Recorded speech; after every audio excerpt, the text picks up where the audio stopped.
चाहिँ तपाईहरुलाई चाहिँ दामी कोदाको रोटी कसरी बनाउने भनेर म तपाईलाई सिकाउन गएको छु। पहिला के गर्ने, घिउ हाल्ने, घिउ हालेर टक्क तामामा घिउ हालेर त्यसलाई खरिन दिने। अलि बेर चाहिँ त्यो चाहिँ अलिकति मजाले त्यसको चाहिँ खरिनु आवश्यक छ। त्यसपछि मैले अघि नै चाहिँ कोदोको पिठोमा पानी हालेर त्यसलाई हल्का अलरेडी गरिसकेको छु मैले।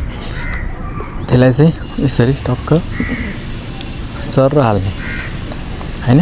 यसरी हालिसके पछाडी साथीहरु सब्स्क्राइब गर्न नबिर्नु होला। यतिकैमा मैले भन्न चाहे च्यानल सब्स्क्राइब गरिदिनु होला।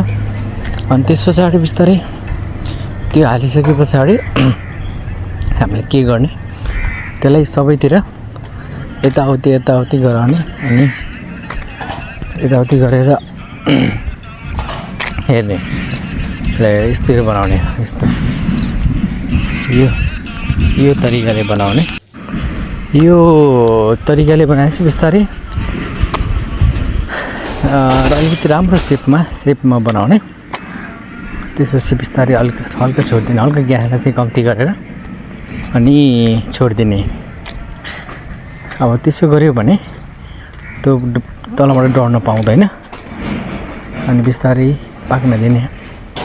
अब हेर्नुस्, अब यसरी फर्काउनु पर्छ, यसरी फर्काउने। यो एउटा कला हो, यो कला सबैमा हुँदैन।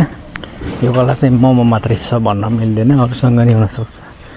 तर बिस्तारै हेर्नुस्, रोटी आनन्द कति मजाले पाकेको छ। रोटी पाकिसकेको छ। अब हामीले चाहिँ बिस्तारै रोटीलाई फर्कै गरेर पकाउने। यसरी फर्कै गरेर पकाइसके पछाडी टक्क थालमा हाल्दिने। अनि यो पिनट बटर छ, पिनट बटरलाई चाहिँ टक्क हाल्ने अनि त्यस पछाडी दिने। Guys don't forget to subscribe गर्न नभुल्नु होला। सब्स्क्राइब गरेर मलाई साथ दिनु होला, लाइक शेयर पनि गर्नु होला।